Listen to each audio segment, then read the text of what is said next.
Dou-vos as boas-vindas ao Discurso Direto, o programa de entrevistas do Novo e da JETV. Hoje temos connosco André Ventura, é Presidente do Chega, e estamos a falar na véspera da discussão do Orçamento do Estado e também quando as incompatibilidades são um tema político relevante. Nesta entrevista esclareceremos alguns pontos das propostas do partido, mas também falaremos da atualidade política nacional. André Ventura, bem-vindo. Obrigado por ter aceitado o nosso convite. Começamos pelo orçamento. O Chega já anunciou que vai votar contra a proposta de orçamento porque tem riscos para a economia e assenta em pressupostos errados. O que é que criticam nesta proposta? Antes de mais, obrigado pelo convite e agradeço a possibilidade de participação. Bom, antes de mais, é uma proposta assente na nossa convicção em pressupostos errados. Os pressupostos que faz para a inflação, os pressupostos que faz para o déficit, a previsão que faz para o crescimento económico, por exemplo, já corrigida pelo FMI, até nas previsões que fez. A inflação, que é um exemplo gritante. Repare-se, o Governo estima 4 ponto qualquer coisa para a inflação. Quando nós vamos provavelmente chegar ao fim do ano com uma inflação perto dos 9%. Quer o FMI, quer outras instituições, fazem uma previsão de inflação à volta dos 5,5% para o próximo ano. Mas isto significa que o Governo não só está a ser excessivamente otimista, como durante, provavelmente, o início do próximo ano, os primeiros 6 meses, vamos perder dinheiro. Vamos, quem trabalha, os pensionistas, vão perder dinheiro de forma real. Tudo isso é ignorado pelo Orçamento do Estado. Assenta nestas previsões, como, aliás, o Governo assenta na política energética, agora que estamos em cima desse assunto também, o achar que a Nigéria vai continuar a fornecer, quando eles próprios dizem que não vão, ou vão reduzir de forma substancial. É um orçamento de crença, de excessivo otimismo, de otimismo irritante, como tem sido o de António Costa. E isso representa um risco para a economia. Qual é o risco? São 2 riscos. O risco a nível macroeconómico. Eu tenho muitas dúvidas de que os níveis de inflação venham a ser estes, como tenho dúvidas que o Governo consiga a redução da dívida que propõe. Portanto, logo aí temos dois pilares importantes que provavelmente não vão ser atingidos. Segundo, ao não reconhecer os pressupostos reais, o Governo não consegue endereçar políticas públicas, fiscais e financeiras e económicas para os grupos que vão ficar mais desfavorecidos com isto. E há vários. Nós vamos ter perda de poder de compra, como provavelmente nunca tivemos, quer no setor público, quer no setor privado. Vamos ter um aumento do fosso salarial entre o setor público e o setor privado, aumentando o que já existe também. Vamos ter uma perda de poder dos pensionistas, isso já está explicado por muitos, por isso eu não vou voltar aqui a esse assunto hoje. E mesmo, veja-se isto, qual é a grande medida anunciada pelo Governo para combater a inflação, o aumento dos preços, etc. A atualização das taxas de IRS. Sim, acima dos 4%. 4%.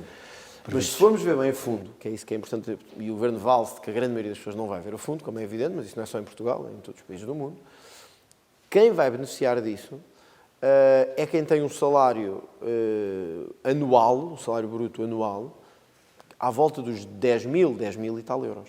Ora, a média portuguesa, neste momento, está nos 20 mil euros brutos anuais. O que significa que a grande maioria das famílias, uma grande maioria das famílias, nem sequer vão beneficiar destas alterações. Portanto, quando a grande medida do Governo a nível fiscal acaba por não beneficiar a classe média, a grande maioria da população, nós percebemos que está tudo errado neste orçamento. E, portanto, pressupostos errados, política pública a nível fiscal errada, não nos deixa grande margem para isso. O Governo ainda poderia, no fim, dizer assim, bom, não fizemos isto, não temos aqui alterações de fundo, não há reformas, mas isso também, nos últimos 25 anos, poucas reformas tivemos em Portugal. Isso não é só culpa do PS, é um problema geral do país. Podíamos dizer, bom, mas há medidas que vão ao encontro das pessoas. Uma coisa que os espanhóis fizeram aqui ao lado, o IVA zero para bens alimentares, nem isso o Governo conseguiu fazer. Vão apresentar propostas para... Vamos nesse sentido. Para alterar a proposta, vamos. A proposta do Governo? Nós, o ano passado, fomos o segundo partido do Parlamento com mais propostas, mas quantidade não é qualidade. Isso, os nossos críticos têm dito isso muitas vezes e nós reconhecemos que é verdade. Portanto, o que queremos As propostas relevantes é que querem apresentar? Sim, vou-lhe dar este exemplo. Olha, do IVA, a redução do IVA na eletricidade, que já é algo... Quer dizer, repare, já agora um parênteses para mostrar este exemplo. O Governo diz que finalmente vai ceder aos partidos da oposição descida do IVA na eletricidade. Só que não disse que era até consumo de determinadas quantidades. E, portanto, exclui novamente a grande parte do consumo nacional. A descida do IVA neste momento não é uma questão só de popularidade, é uma questão fundamental. Nós estamos com... É um pouco como o crédito à habitação e depois, se quiserem, vamos lá também. Nós, neste momento, os portugueses estão a enfrentar-se com problemas concretos. Um deles é que não conseguem pagar a energia. Outro é os preços dos bens alimentares, que tem outro problema. E outro à hora que estamos a falar, há pessoas que estão a ter aumentos da prestação da casa de 300 euros e de 400 euros. Nós temos de ter noção disto, é o país real. Em pessoas que ganham 1.000 euros, ou 1.500, ou menos, há um aumento de 200 euros ou de 300, é a vida. É a vida deles. E, portanto, este orçamento devia responder acima de tudo a isso. Porque o Governo teve uma receita adicional extraordinária fiscal superior a 20 mil milhões de euros. E, portanto, isto tem que ser dito. O Governo está a beneficiar da inflação com os impostos, mas depois não consegue canalizar o que está a ganhar a mais para as pessoas. Portanto, é essa a razão do nosso sentido de contra. Por isso, sim, vamos apresentar propostas como esta. Um desconto de 20 cêntimos diretos no litro por combustível, como os espanhóis têm, aliás, em vez de haver aqui as tretas, peço desculpa, mas é mesmo isto, que é o vale não sei do quê, e o vale indireto, e as pessoas depois têm que ir aos correios, e têm que preencher coisas, tudo para saberem que não sabem que muita gente não faz isso. Portanto, um desconto direto, a pessoa quando vai à bomba, por cada litro desconta 20 cêntimos, como está a acontecer em Espanha, uma coisa tão simples que o Governo só não quer porque está a lucrar com isto. O IVA zero nos bens alimentares. Mas uma descida do IRS efetiva até ao quarto escalão. E não como o Governo está a fazer. Ou seja, para que a classe média, que é quem tem sempre suportado este país, não é? Quem trabalha, quem ganha um pouco mais, mas também porque trabalha muito, tenha, sinta um benefício efetivo. Portanto, este orçamento está tudo ao contrário do que nós faríamos. E por isso vamos apresentar muitas propostas. Eu estimo, embora não possa comprometer-me com isso ainda, eu estimo que o Chega terá mais de 350 propostas de alteração ao orçamento do Estado e para resolver estes problemas das pessoas.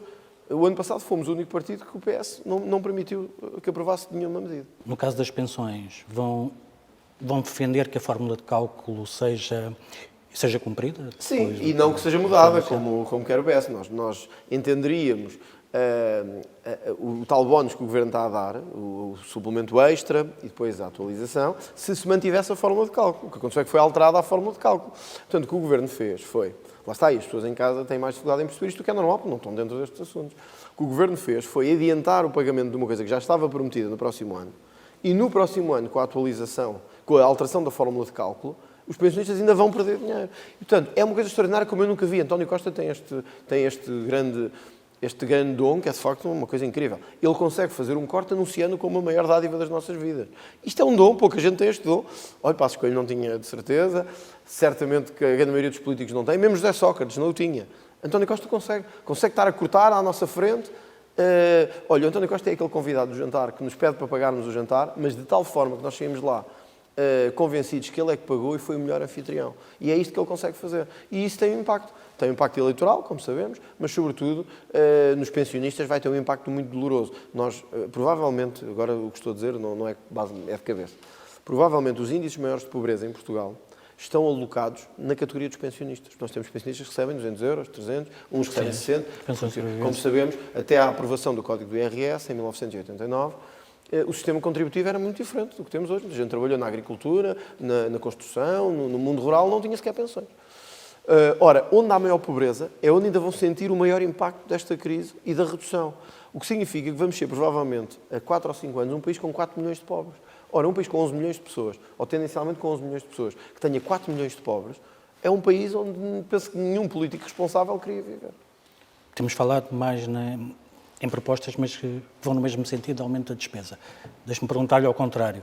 Como é que se compatibiliza isto com o equilíbrio das contas, com o equilíbrio das finanças públicas? Isso é... Do outro lado, onde é que se corta? Sim, isso é importante também a perceber, porque nós, quando fazemos propostas, devemos ser responsáveis e perceber que há coisas que se podem cortar e há outras que não. Neste momento, a esquerda tem uma solução para tudo. Se a seguir a mim entrevistar a Catarina Martins ou o Jerónimo de Sousa, ou o PAN, ou o LIVRE, todos vão ter a mesma... Ou o Eurico Brilhante Dias, ou o António Costa, menos, provavelmente, todos têm a mesma solução. Vai-se buscar aos lucros extraordinários das empresas, todos. E não interessa mais nada. É isso que vai resolver os nossos problemas todos e a partir daí vai tudo funcionar bem. Todos sabemos que não é assim. Nós temos que fazer o contrário, é ver onde é que podemos cortar. Por isso nós vamos fazer o mesmo que fizemos já no outro orçamento. Identificar as áreas onde há maior número de fraude e de desperdício. Neste momento temos 2 já identificadas, a saúde e a justiça. No caso da saúde, para que fiquem com os números e para que vejam que estamos a fazer este estudo a sério, estamos a falar de cerca de 1.000 milhões de euros em desperdício todos os anos.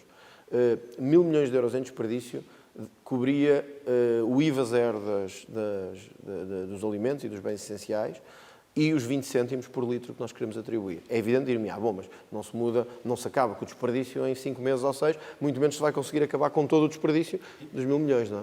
E num setor que tem pedido mais recursos. Evidente. É como dizer assim, bom, e a corrupção custa-nos 18 mil milhões todos os anos. Mas, ok, todos sabemos que não é para implementarmos a lei agora que os 18 mil milhões vêm no final do ano. Portanto, o que nós estamos a fazer é identificar áreas onde há excessivo desperdício e fraude e estamos a pedir cortes significativos nessa despesa. O que estamos também a fazer, e já o fizemos no orçamento passado, vamos voltar, pedimos ao Ministério, porque isto é segredo em Portugal, o que é incrível, uma lista de fundações, observatórios e institutos que estão a consumir uma grande parte dos recursos públicos e que nós não sabemos sequer quem são. Gostava só de deixar isto claro. No primeiro orçamento em que eu participei como deputado, portanto, 19-20, foi aprovada uma medida que era que o Governo tornasse obrigatoriamente pública todo o dinheiro que estamos a dar para estas instituições. Para que nós, nas nossas propostas, pudéssemos dizer, ok, então vamos cortar aqui, aqui, aqui e ali. Até hoje isso nunca foi tornado público. E todos sabemos porquê. Porque não interessa nem ao PS, nem ao PSD. Porque há fundações, observatórios e institutos que estão a consumir o nosso dinheiro uma grande parte. Portanto, para que fique aqui claro, todas as propostas que nós apresentarmos, e eu quero acrescentar outra que também tem um impacto muito significativo, que é a não tributação do subsídio de Natal e do subsídio de férias, que entendemos que é muito importante para este próximo ano, vamos fazer ao mesmo tempo com um equivalente de corte na despesa. Sabendo, porque não somos ingênuos e temos que ser sérios nisto, que evidentemente, enquanto que o que estamos a propor tem uma despesa certa, é esta, o que estamos a propor cortar pode não se conseguir cortar nesta dimensão e, portanto, temos de ter aqui margem para perceber isto, para sermos transparentes e honestos, não é? Não dizer só, vamos aumentar tudo, vamos fazer tudo, é tudo extraordinário e não há onde cortar. Não. Há áreas fundamentais como a saúde, a justiça e a administração interna, onde temos níveis de desperdício gigantescos. É evidente que o combate à corrupção é outro das nossas firmes posições de combate e onde queremos também recuperar muito dinheiro. Queremos apostar muito na recuperação de ativos. Hoje é um problema fundamental na justiça. As pessoas são condenadas por crimes contra o Estado ou contra outros, mas não se consegue recuperar os bens. Este é outro problema. Ou seja, o Estado perdeu 20 mil milhões, condenou aquele indivíduo, tem que pagar, mas tem como se ele já não tem nada. Temos visto isso todos os dias entrar-nos pelas televisões dentro. Temos que melhorar essa dimensão também e queremos racionalizar a administração pública. E aqui eu quero deixar isto claro. Racionalizar não tem que ser, como fez o PSD, despedir sem critério durante um determinado momento. Nós temos, sobretudo, que identificar, e estamos a fazer esse estudo, não está completo a este momento, as áreas em que há competências absolutamente repetidas em entidades públicas. E aí sim podemos dizer, ok, então temos que cortar aqui. Portanto, eu acho que é este estudo que é preciso ser feito. E era isto que eu esperava, porque foi isso que Fernando Medina disse que ia fazer. Não o fez, votaremos contra este orçamento. Na discussão do orçamento para este ano apresentaram mais de 300 propostas e não tiveram nenhuma aprovada. Qual é a expectativa que têm para este exercício? É muito ingrato. Nós somos provavelmente... Bom, não quer dizer que trabalhamos mais, todos os partidos aqui, muitos trabalham também, mas esforçámos-nos mais do que praticamente todos. E o que sentimos foi que fizemos propostas, estudámos as propostas, mas não valeu de nada porque o PS vê o nome Chega na apresentação, levanta a mão e chumba. Olha, o PS, se já era assim no passado, durante a geringonça, agora que tem a maioria absoluta, vão chumbar as nossas propostas todas. O PS faz gala de chumbar as propostas do Chega e, no fim, dizer que aprovámos de todos os partidos, menos do Chega. Bom, o PS faz gala e nós continuamos a fazer o nosso trabalho. Agora, eu não vou permitir, enquanto Presidente do Partido, que o Partido se demita de participar neste debate só porque o PS vai chumbar as propostas todas. Porque assim temos um histórico que fala por nós. Quer dizer, bom, sabíamos que ia ser tudo chumbado, ou provavelmente tudo, mas o Chega trabalhou. Mostrou, olha, vou-lhe dar um exemplo. Pedro Nuno Santos hoje se vai ao Parlamento explicar-se sobre as incompatibilidades. Foi o caso do Chega. Ninguém se preocupou com isto. Chega diz, bom, então, se está disponível, venha lá, requerimento. O PS percebeu onde é que se tinha posto. O que é que fez? Chumbou o requerimento do Chega e apresentaram um requerimento eles à Comissão, que foi aprovado. Assim dizem que foi ouvido pelo PS. É isto que temos aqui. É bom que as pessoas saibam o que é que se passa aqui. O que se passa aqui é isto. É o PS a boicotar permanentemente o Chega e o Chega a tentar sobreviver na oposição ao PS. É isso que se passa. Tocou agora num tema muito importante, portanto, tem marcado a atualidade, o regime das incompatibilidades dos titulares de cargos públicos. O Chega, aliás, apresentou várias propostas de alteração a este regime. Considera que, de certa forma, a lei é ambígua? Eu acho que a lei podia ser mais completa, mas dizer que ela é ambígua é fazer o jogo que o PS quer que a gente faça.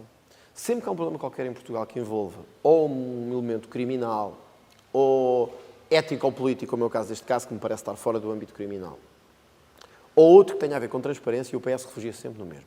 Tem um parecer não sei de que ano, mas uma entidade já se pronunciou sobre isto e disse que sim. Quase sempre entidades que eles controlam de alguma maneira. Este ano, por acaso, há um parecer da Procuradoria-Geral da República, mas às vezes é de entidades regulatórias, de coisa. E depois, vem dizer, portanto, o que temos é que discutir a lei. Porque para o PS dizer que tem que se discutir a lei é mais 2 anos agora nisto. proposta, discussão, depois tem que ir à Comissão analisar, vai haver debates aqui, adia-se por causa do orçamento, só daqui a 2 anos é que temos isto. Nisto, os ministros ganham confiança política. Dizem, bom, está-se a discutir a questão. Portanto, nós estamos bem aqui. A lei é muito clara. Não pode haver negócios entre membros do Executivo e o Estado. E isso tem uma razão de ser facilmente perceptível. Se sou eu que giro o dinheiro público, eu não posso fazer negócio com a minha mulher, ou com o meu filho, ou comigo próprio. Por uma razão simples. E até, repare, eu não estou a dizer que nestes negócios, que eu não conheço em detalhe, tenha havido intenção de beneficiar, porque eu quero acreditar que as pessoas não têm o mínimo de ética nas coisas. Agora, a suspeita está lançada. E eu tenho a certeza que para 95% da população cheira a marosca ao longe. Ora, é isto que nós queremos como políticos continuar a cultivar? É esta ideia que estamos sempre aqui para nos beneficiar a nós próprios? Não. Na minha perspectiva, a lei pode ser completa, por isso, sexta-feira temos um debate no Parlamento só sobre incompatibilidades.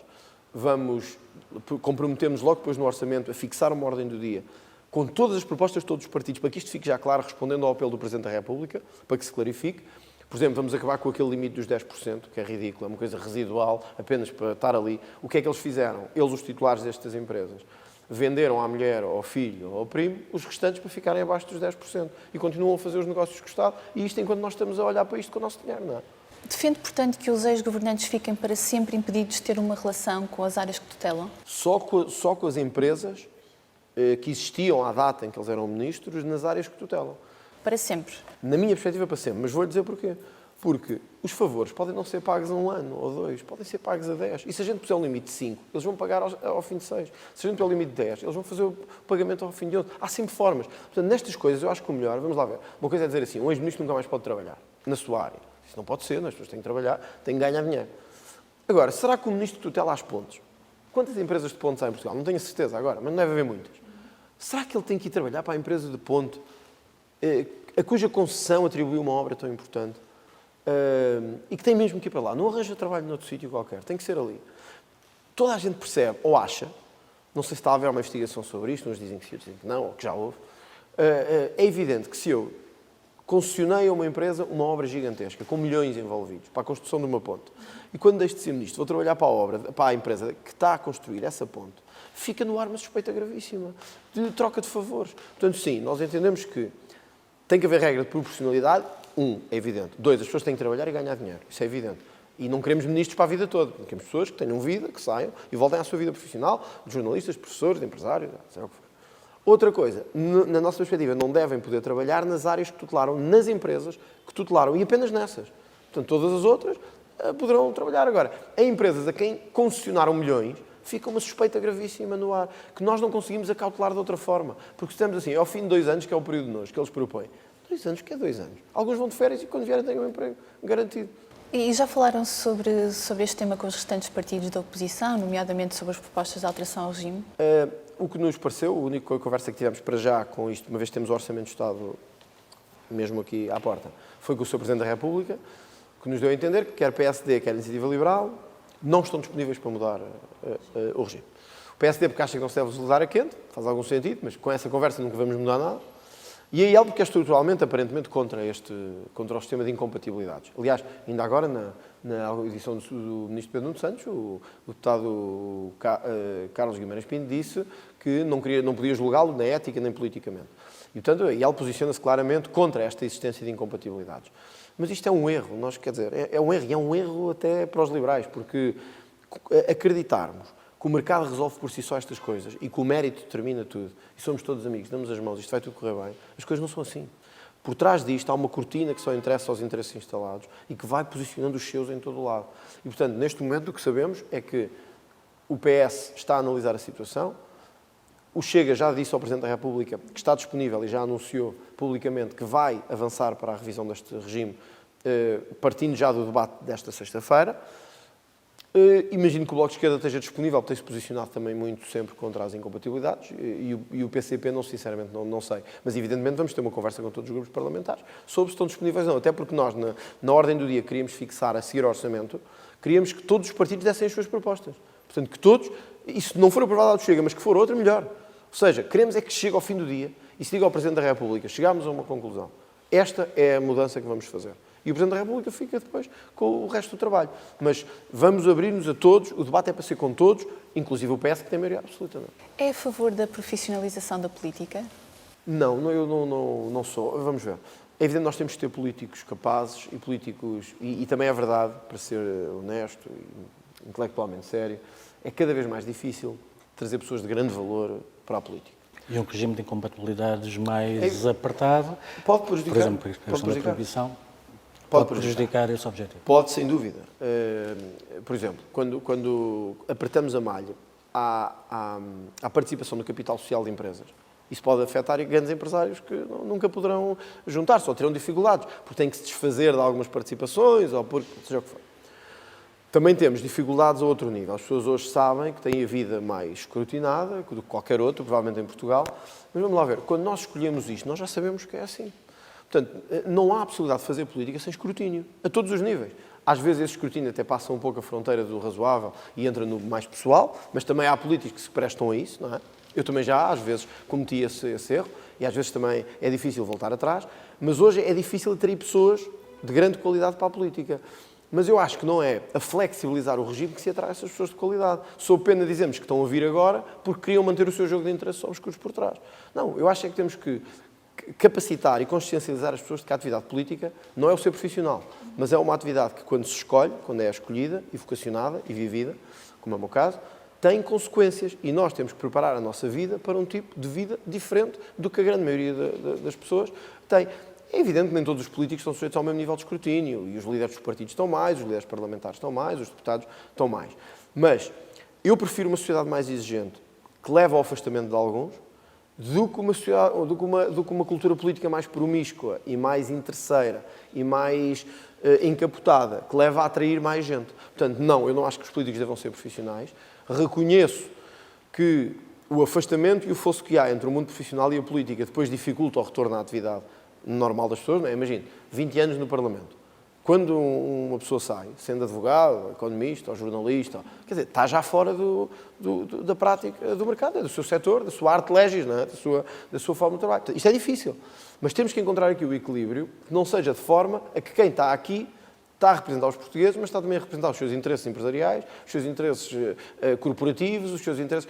Temos que encontrar esse equilíbrio. Portanto, não acho que é pela profissionalização da política, mas não quero voltar atrás, no sentido que, para atrair os bons, temos que flexibilizar isto de toda a maneira e permitir todas as portas. Acho que é um erro, traz mais corrupção e nós já temos um problema muito, muito grande de corrupção em Portugal.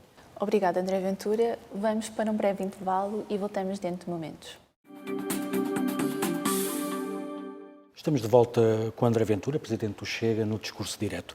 Há 3 anos, poucos meses depois de chegar ao Parlamento, dizia que se sentia como um estranho aqui na Assembleia da República. Ainda é assim? Ainda se sente assim? Bom, sinto-me como um estranho no sentido em que, de facto, a relação com os outros grupos não melhorou. Mas hoje sinto-me com... O Chega é hoje a terceira maior força do Parlamento, temos muita gente aqui a trabalhar connosco, temos um grupo de deputados já também significativo e, portanto, esse sentimento de isolamento é menor do que era.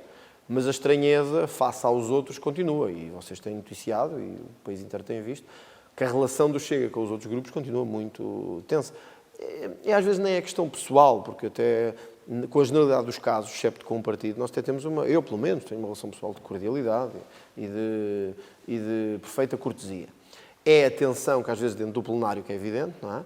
Que passa para fora em alguns aspectos. Isto irá algum dia estabilizar, normalizar? Bom, não sei. O que temos visto é que o nível tem sido intenso. Não digo que a responsabilidade seja sempre dos outros. Também há que fazer meia-culpa às vezes e perceber que também nem sempre temos a razão toda do nosso lado. Mas o Chega continua a ser muito, muito atacado, sempre debaixo de fogo na Assembleia. Isso prejudica o ambiente. Continuamos a sentir um sentimento de estranheza. Agora, ao mesmo tempo, temos hoje um ambiente aqui, fruto de sermos a terceira maior força, que permite sentirmos mais, como é que eu posso dizer, protegidos, mais integrados e com um espírito de camaradagem muito forte para resistirmos ao... que era muito difícil eu sentir que estava sozinho no meio de 229 outros deputados, não é? Portanto, esse sentimento mudou um pouco. Tanto na anterior legislatura como agora mantém uma relação crispada com o Presidente da Assembleia da República, antes com o Eduardo Ferro Rodrigues, agora com Augusto Santos Silva. Porquê isso? Bom, com o Eduardo Ferro Rodrigues eu já vinha de trás e já ele era deputado e Presidente da Assembleia da República, eu ainda não o era, mas já havia uma relação com várias críticas públicas e minhas, portanto, por entender que não só a personalidade, vou tentar dizer isto para não criar mais fumo à volta disto, mas que a carreira de Ferro Rodrigues não se prestava a ele ser Presidente da Assembleia da República, mantenho a mesma convicção, isto não tem nada a ver com ele, Ferro Rodrigues, mas com o percurso que teve, com as coisas em que esteve envolvido, com a forma que teve de fazer política, e isso traduziu-se numa tensão sempre muito grande. Agora é diferente, com Augusto Santos Silva, há uma relação de facto, diria, de tensão política e não pessoal, não há nada pessoal, não há aqui nenhuma animosidade pessoal que eu sentia que existia com Ferro Rodrigues. Ferro Rodrigues quase não falava comigo, por exemplo. Praticamente passava no corredor sem me cumprimentar, coisa que não fazia a nenhum outro deputado. Não é o mesmo com Augusto Santos Silva. Com Augusto Santos Silva há, evidentemente, uma tensão política evidente, porque vemos o mundo de forma completamente diferente. Ele dizia que gostava de malhar na direita, eu gosto de malhar na esquerda, e, portanto, temos aqui formas de malhar diferentes. Mas essa crispação com Santos Silva e com o PS, especificamente com Santos Silva, politicamente não faz com que esteja a beneficiar o PS não só na divisão da direita, como alguns que olham para a política à custa, eu tenho ouvido isso, mas também sustentando palco para uma possível candidatura do Presidente da Assembleia da República à presidência da República. Eu tenho ouvido isso. Para ser honesto, em relação ao Presidente Augusto Santos Silva, ao Presidente da Assembleia, não é a crispação comigo, nem com o Chega, que farão a candidatura presidencial de Augusto Santos Silva. A candidatura presidencial de Augusto Santos Silva está decidida há muito tempo por António Costa, está decidida há muito tempo por ele próprio. Basta ver que quando foi escolhido para Presidente da Assembleia da República, e nada fazia indicar, Augusto Santos Silva era Ministro dos Negócios Estrangeiros, portanto tinha já pouca ligação ao Parlamento, quando é escolhido para Presidente da Assembleia, é já com o intuito de o candidatar à Presidência da República. Aliás, saíram logo notícias sobre isso, em alguns jornais. Augusto Santos Silva tem feito uma diplomacia paralela, as pessoas não se têm apercebido, não é tão, obviamente, mediatizado como acontece com o Presidente da República, nas suas viagens, mas Augusto Santos Silva tem feito uma diplomacia paralela, já como quase chefe de Estado. Só que esquece de um pequeno pormenor, tem que ganhar umas eleições, que é aqui um dado ainda que falta acontecer.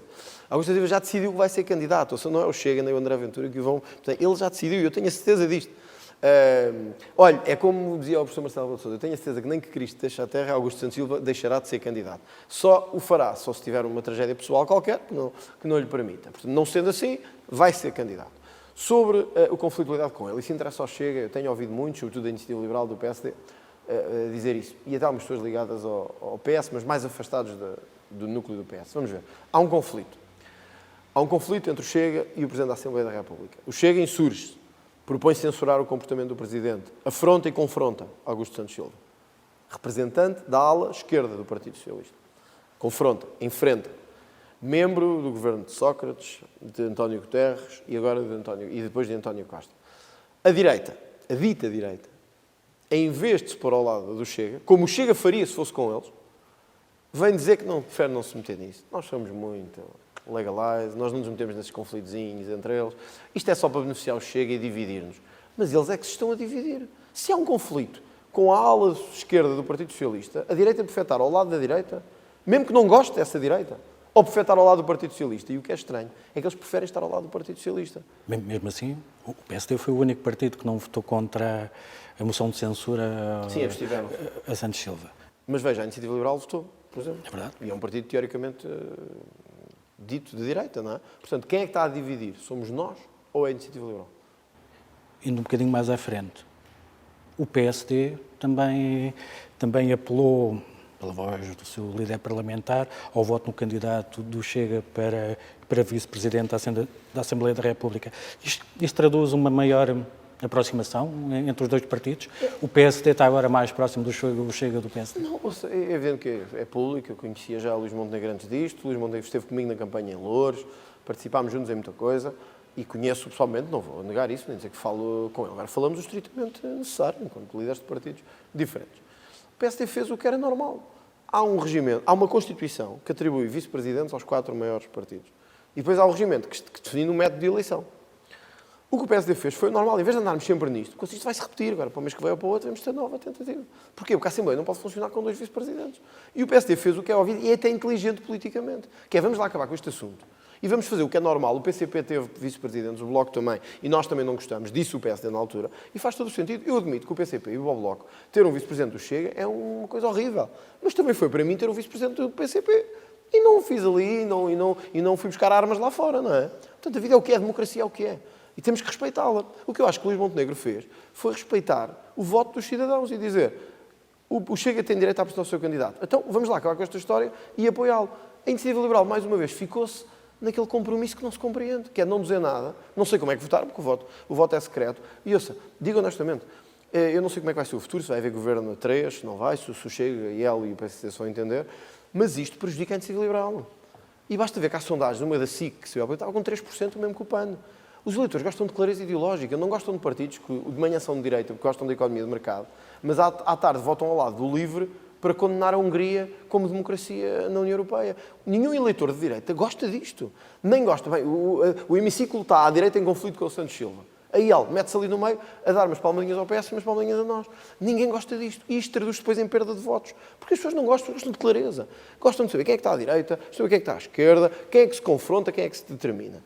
E eu acho que o problema da Iniciativa Liberal é esse. Isto não quer dizer que não seja possível, e eu sempre o disse, que é possível conversarmos, é possível chegarmos a fórmulas de entendimento. Mas é preciso que todos percebam de que lado é que estamos. Quer dizer, eu não gosto deste PSD. Mas se tiver que escolher entre o PSD e o PS, não tenho dúvidas de que lado é que estou. Se tiver que escolher entre a Iniciativa Liberal e o LIVRE, não tenho dúvidas de que lado é que estou. Eles parecem ter dúvidas. E acham que estar ao lado do Chega é uma coisa que, meu Deus, agora é que vão pensar de nós? Agora, enquanto isto não acabar, o que vai acontecer é o Chega vai continuar a crescer. E eles não percebem que estão a ir cada dia mais para um buraco negro. E é isso que vai acontecer. E eles estão a caminhar para esse buraco negro. A IEL com mais velocidade, porque não tem o enraizamento que tem o PSD a nível nacional, mas com o PSD de Rio nos últimos meses, o buraco já estava a andar a uma grande velocidade. Eu acho que o Luís Montenegro, honestamente, tem vindo a tentar corrigir isso um bocadinho. Tem vindo a tentar reposicionar. Porque reposicionar não quer dizer dar apoio a tudo. Certamente que o PSD é contra a prisão perpétua, certamente que o PSD é contra a castração química de pedófilos, certamente que o PSD nem concorda com as nossas propostas de reduzir os escalões de IRS e reduzir a progressividade do IRS, que certamente não concorda. Isto significa que nunca podemos conversar? Que não podemos chegar a entender, a extrema-direita, quer dizer, por amor de Deus, em Itália ganhou as eleições um partido que vinha com 3% ou 4% das últimas eleições, está no governo, o país não acabou, não saiu da União Europeia ainda, não há nenhuma guerra na Europa, o mundo continua, a vida continua, os italianos continuam a comer pizzas, lasanha, está tudo normal e vai continuar normal. E é isto que o PSD e a Iniciativa Liberal têm que perceber. Vão continuar a insistir na eleição de um vice-presidente? Vão continuar a propor? Eu anunciei, quando foi a última vez, que teríamos ainda uma opção de um deputado. O Presidente da Assembleia da República também apelou a que mais candidaturas aparecessem, para corrigir só haver 2. Vamos ver. Vamos provavelmente pensar nisso e talvez no próximo ano possamos voltar a tentar. Também, se não, mais um ano, quando estamos em 23... Quer dizer, para eleger um Presidente da República em 25, também, um Vice-Presidente da Assembleia da República em 25 também já não vai valer grande coisa, não é? Não vai ajudar assim tanto aos trabalhos. Falou em alterações no PSD e falou no próximo ano. As próximas eleições são as regionais. Já tem falado com o PSD, tanto para a Madeira, mas também para os Açores? Não falei com o Luís Montenegro sobre isso, certamente penso que teremos a oportunidade de o fazer no próximo ano. São eleições muito importantes para nós, porque podem determinar o fim de ciclos de maioria absoluta na Madeira.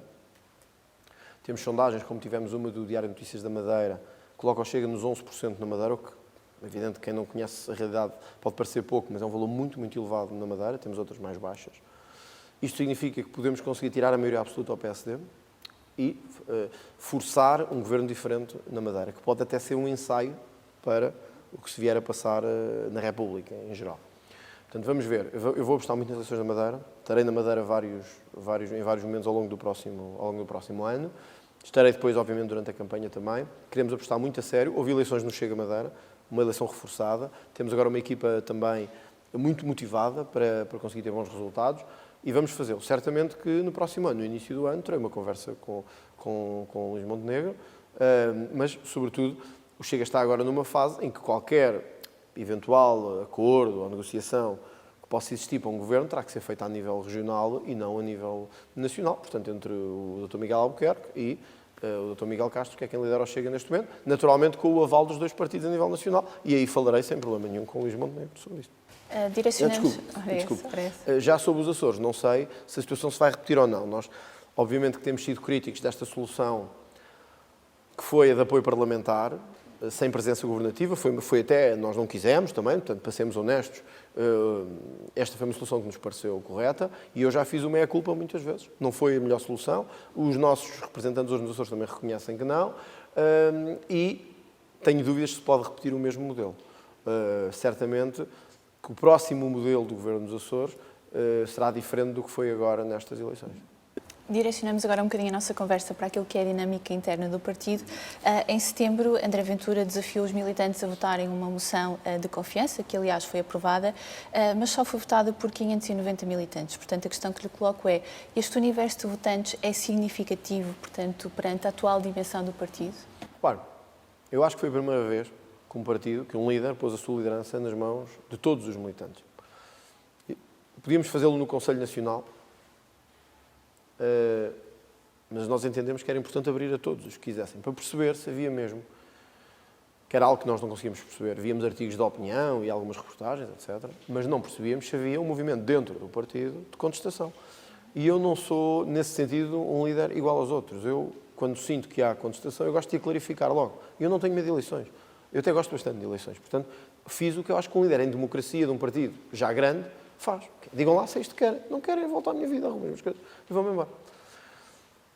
No Conselho Nacional, eu saberia que certamente teria uma maioria muito qualificada, visto que o Conselho Nacional foi praticamente eleito na lista que eu apresentei. Houve 16 ou 17 que foram eleitos na lista contrária, mas a grande maioria não. Portanto, que clarificação sai do Conselho Nacional? Sairia muito pouca. Então dissemos, todos os militantes, todos, podem vir. Repare que dissemos todos, os que quiserem. Do Norte, do Sul, das Ilhas, podem vir todos. Tinham que ter cotas, penso eu, até 2 dias ou 3 pagas antes. Portanto, toda a gente poderia vir. Dir-me, vieram 600. Bom, mas nós abrimos a toda a gente. Quer dizer, então onde é que estavam os que diziam que estavam a contestar e que era importante? Repare que nem apareceram sequer.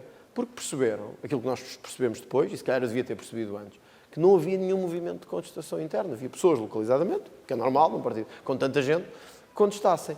E nós tínhamos ideia, e eu confesso que também tinha essa ideia, que havia um movimento, ainda que de menor dimensão, que contestasse o rumo que estávamos a seguir, o estilo do Parlamento, que contestasse a forma de fazer política, etc. E o que é que percebemos? Que isso não existe.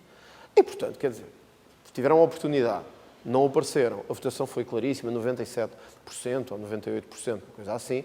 Não podemos estar sempre nisto. Não. Chega, é um partido que quer ser governo, não pode estar agora, antes sim, não. Agora venham lá dizer outra vez o que é que acham. E venham outra vez. Quer dizer, portanto, para nós ficou evidente.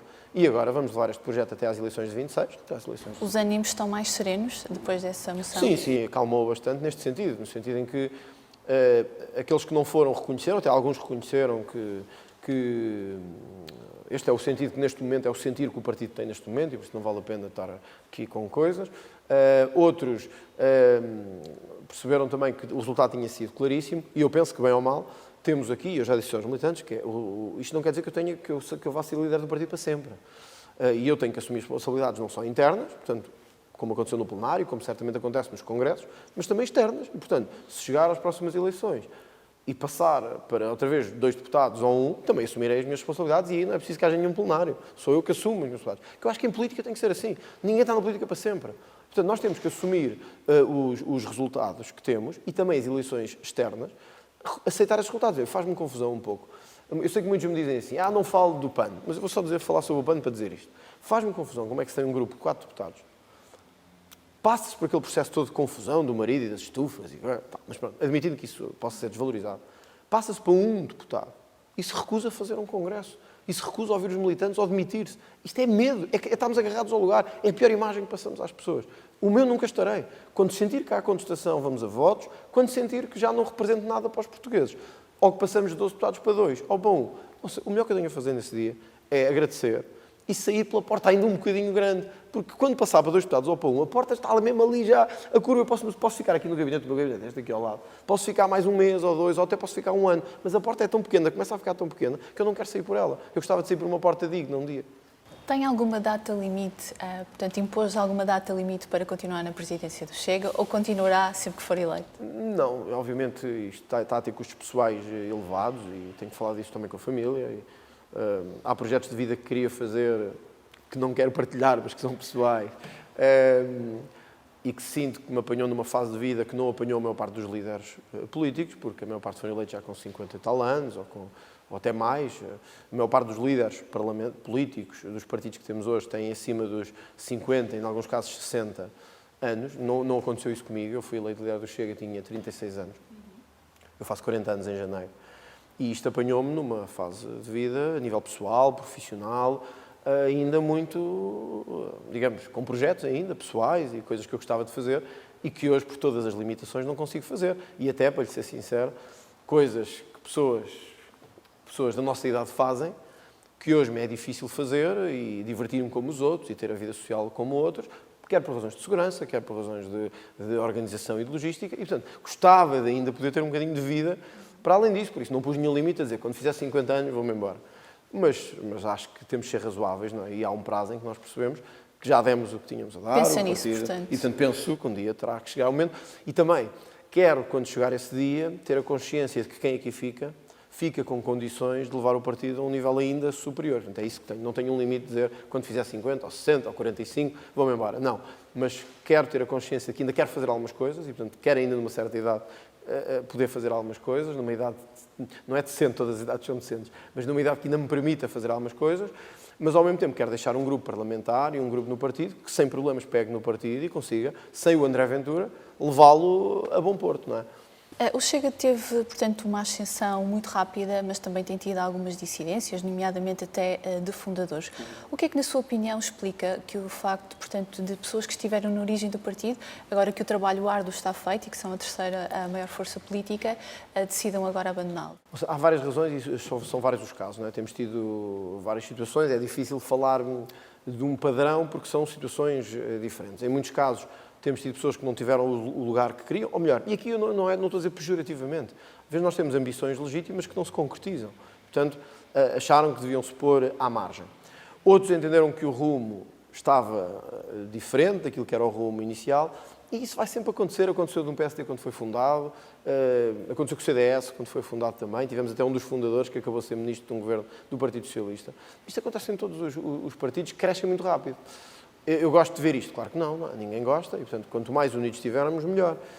Agora, era difícil num partido que cresceu tão rápido como disse, que chegou a terceira força política, que teve que fazer escolhas para deputados, para vereadores, para deputados na Assembleia Municipal, que elegeu 400 e tal autarcas, tudo isto foram escolhas. E como todos sabemos, mesmo que seja na terra mais longínqua, escolher o A em vez do B, o B não fica contente, fica melindrado.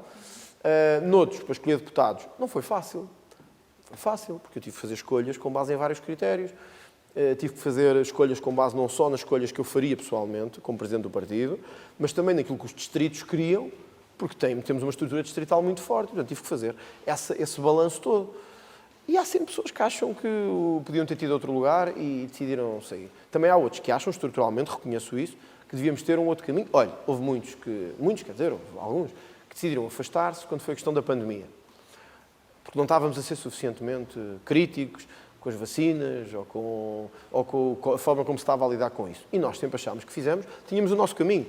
Eu não ia cometer o erro que outros líderes cometeram, primeiro porque não acredito nisso, mas não ia cometer o erro de desvalorizar uma pandemia que estava a matar milhares de pessoas. Inclusive é cá. Eu tinha ao meu lado, e temos exemplos até de deputados, de pessoas que perderam os avós por causa da pandemia. Ora, fazer como outros fizeram, dizer que isto é uma brincadeira, que isto não existe, era um tiro no pé e era, sobretudo, indecência. Também perdemos muita gente aí que achou que devíamos ter tido uma postura diferente, crítica, mais negacionista da pandemia, fosse o que fosse. Portanto, é normal que um partido cresça tanto, que chega a 40 mil inscritos, mesmo que não todos militantes ativos, que chega à terceira força nacional, que vá havendo estas dissidências, mas no essencial, e percebemos isso na batalha, e por isso é que foi tão importante o plenário da batalha, no essencial, o grosso do partido, o enorme, a mais de 90% do partido, estão firmes no caminho que estamos a fazer. E é isso que temos que fazer. Ou seja, nunca vamos ter 100% das pessoas connosco, não é? Senão seria como na Coreia do Norte, mas isto não é a Coreia do Norte, não é? Para terminar a nossa conversa, admite que um dia, quando deixar a presidência do partido, este termine? Ou teme que isso aconteça? Não temo que isso aconteça. Eu acho que ninguém é substituível e acho mesmo que ninguém é insubstituível. Acho que é natural que um partido em que eu fui um dos fundadores, portanto, não fui, mas houve vários fundadores, mas eu fui um deles, e que me escolheu para primeiro presidente, tenha vivido muito à volta do fundador, porque o fundador está vivo, é presidente do partido, é novo e, portanto, há uma esperança que as pessoas têm de que ainda se pode prolongar durante muito tempo. Portanto, estas circunstâncias geram que haja, às vezes, quase uma fusão entre o nome da pessoa e o nome do partido. O que é normal, e eu penso que isto aconteceu em todos, certamente com o Sá Carneiro aconteceu no PSD, e atenção, não me estou a comparar ao Sá Carneiro. Estou a dizer que é normal nos fundadores dos partidos haver este sentimento. Certamente que muita gente no Bloco de Esquerda achava, quando o Francisco Louçã saísse, que o partido perdia aquela garra e aquela força, e o partido hoje, enfim, é o quinto ou sexto, mas está ali. O que eu acho é, o partido tem que se preparar um dia para eu sair, isso é evidente, tem que crescer e queremos chegar ao governo, e isso eu espero ainda estar cá e conseguir fazer isso, mas os grandes partidos das democracias têm que ter sempre soluções alternativas, porque ninguém sabe o dia da manhã. Portanto, nós temos que ter sempre a capacidade de dizer aos militantes e aos portugueses que o partido não acaba se houver uma tragédia qualquer comigo, ou se eu decidir ir-me embora, seja o que for. Portanto, eu não temo que o partido acabe, acho que temos hoje muito bons quadros, temos quadros jovens, como é o caso da Rita Matias, que tem 24 anos, temos quadros mais velhos, como o Diogo Pacheco Amorim ou o Jorge Galveias, e depois temos um grande grosso de dirigentes e deputados que estão na casa dos 40, 50 anos e que estão a ganhar importância e protagonismo público e a ganhar solidez política. Portanto, eu diria que temos muita variedade para que o partido possa, espero eu, marcar Portugal nas próximas décadas. E era isso que eu gostava mesmo, porque eu não vou ficar durante décadas, espero eu, mesmo depois de eu sair um dia da liderança do partido. Portanto, a solução está garantida. André Ventura, muito obrigada. Obrigado. Chegamos assim ao final da nossa conversa. Obrigada a todos os que nos acompanharam. A entrevista continuará disponível em jornaleconómico.pt e em novo.pt, onde pode, aliás, acompanhar as principais notícias da atualidade. Até ao próximo Discurso Direto.